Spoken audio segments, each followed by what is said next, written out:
अगर भगवान शिव ने यह कहानी ना सुनाई होती तो अमरनाथ गुफा ना होती।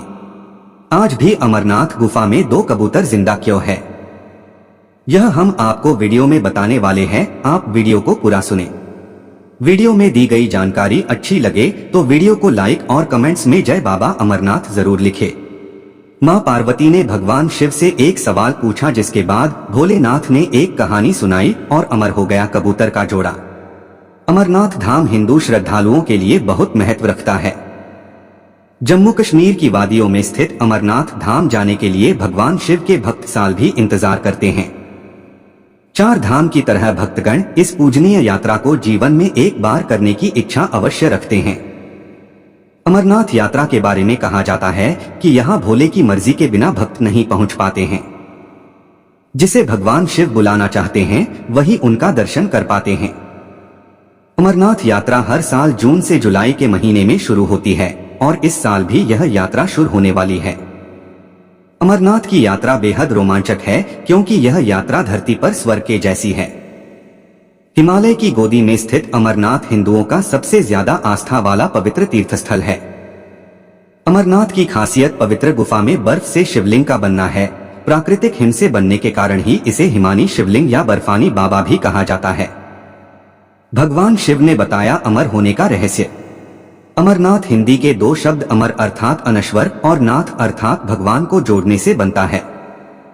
एक पौराणिक कथा के अनुसार जब देवी पार्वती ने भगवान शिव से अमरत्व के रहस्य को प्रकट करने के लिए कहा, जो वे उनसे लंबे समय से छुपा रहे थे, तो यह रहस्य बताने के लिए भगवान शिव पार्वती को हिमालय की इस गुफा में ले गए ताकि उनका यह रहस्य कोई भी ना सुन पाए। और यहीं भगवान शिव ने देवी पार्वती को अमरत्व का रहस्य बताया।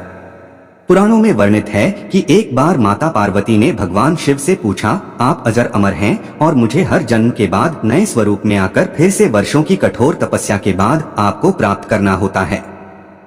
मेरी इतनी कठोर परीक्षा क्यों? और आपके कंठ में पड़ी यह नरमुंड माला तथा आपके अमर होने का रहस्य क्या है?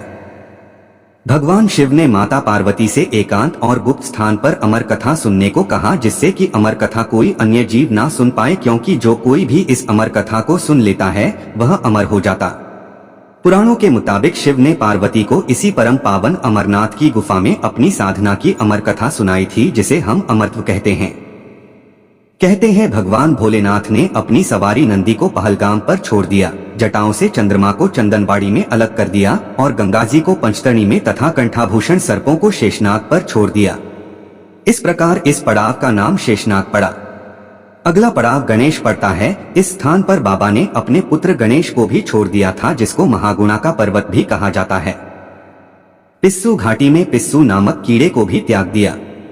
इस प्रकार महादेव ने जीवनदायिनी 5 तत्वों को भी अपने से अलग कर दिया। इसके बाद मां पार्वती साथ उन्होंने गुप्त गुफा में प्रवेश कर किया। महादेव ने माता पार्वती को पहले बता दिया था कि मैं कथा सुनाते सुनाते शिवलिंग में विलीन हो जाऊंगा।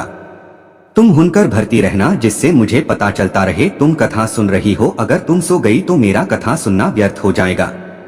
माता पार्वती ने हाँ में जवाब दिया और महादेव ने अमर कथा मां पार्वती को सुनाना शुरू किया। कुछ समय तक माता पार्वती कथा सुनते हुए हूं का जवाब देती रही और महादेव भी कथा सुनते रहे। कथा सुनाते सुनाते महादेव शिवलिंग में लीन हो गए। उधर कथा सुनते सुनते देवी पार्वती को नींद आ गई और वह सो गई, जिसका शिवजी को पता नहीं चला। भगवान शिव अमर होने की कथा सुनाते रहे। उस समय 2 सफेद कबूतर शिव जी से कथा सुन रहे थे और बीच बीच में हूं की आवाज निकाल रहे थे। भगवान शिव को लगा कि माता पार्वती कथा सुन रही हैं और बीच बीच में हूं हुनकर भर रही हैं। इस तरह दोनों कबूतरों ने अमर होने की पूरी कथा सुन ली। कथा समाप्त होने पर भगवान शिव का ध्यान पार्वती की ओर गया, जो सो रही थीं। महादेव क्रोधित होकर बोले, यहाँ कौन सा प्राणी है जो अमर कथा सुनकर हूं की हुंकार भर रहा था? मेरे सामने आए। तभी गुफा में बैठे दोनों कबूतर फिर से हूं हुंकारी भरने लगे। जब महादेव की दृष्टि कबूतरों पर पड़ी तो वे क्रोधित हो गए और उन्हें मारने के लिए आगे बढ़े।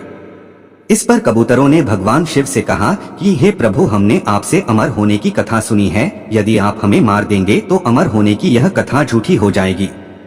इस पर भगवान शिव ने कबूतरों को जीवित छोड़ दिया और उन्हें आशीर्वाद दिया कि तुम सदैव इस स्थान पर शिव पार्वती के प्रतीक चिन्ह के रूप में निवास करोगे।